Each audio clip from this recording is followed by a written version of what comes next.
మనిషి ఆలోచనలో బేసిక్‌గా 2 సిస్టమ్స్ ఉంటాయి. ఒకటి వేగంగా ఆలోచించేది, రెండోది కష్టపడి నెమ్మదిగా విశ్లేషించే విధానం.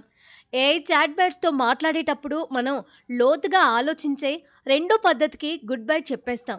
బుర్రకి పెద్దగా పని చెప్పకుండా అంతా ఏఐ మీద వేసేస్తాం. ఇలా మెదడుని కష్టపెట్టడం మానేయడాన్ని కాగ్నిటివ్ ఆఫ్ లోడింగ్ అంటారు. ఇలా చేస్తూ పోతే మెదడుకి క్రమంగా ఆలోచన శక్తి తగ్గుతూ పోతుంది. నిజమైన జీవితంలో సమస్యలు సాల్వ్ చేయాలన్నా, పైకి రావాలన్నా క్రిటికల్ థింకింగ్ చాలా ముఖ్యం. కానీ నిత్యం ఏఐ పొగడ్తలు వింటూ మనం చాలా మేధావులం అనుకునే భ్రమలోకి పోతే జీవితం దెబ్బతింటుందని పరిశోధకులు హెచ్చరిస్తున్నారు. మరి ఏంటి దీనికి పరిష్కారం? మొదటి పరిష్కారం ఏఐని ఒక లివింగ్ థింగ్ గా చూడడం మానేయడం. ఏఐ అనేది కేవలం ఒక టెక్నికల్ టూల్ మాత్రమే. ఈ విషయం గుర్తుంచుకోవాలి. క్యాలిక్యులేటర్‌ని ఎవరైనా ప్రేమిస్తారా?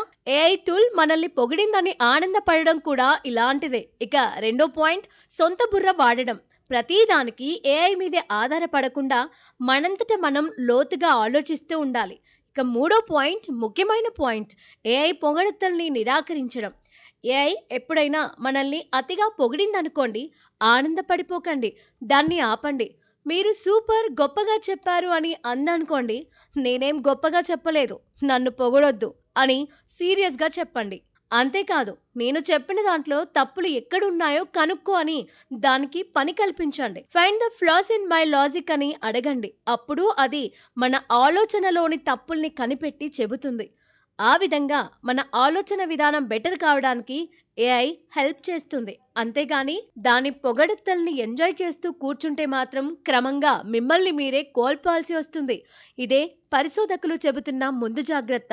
So be careful.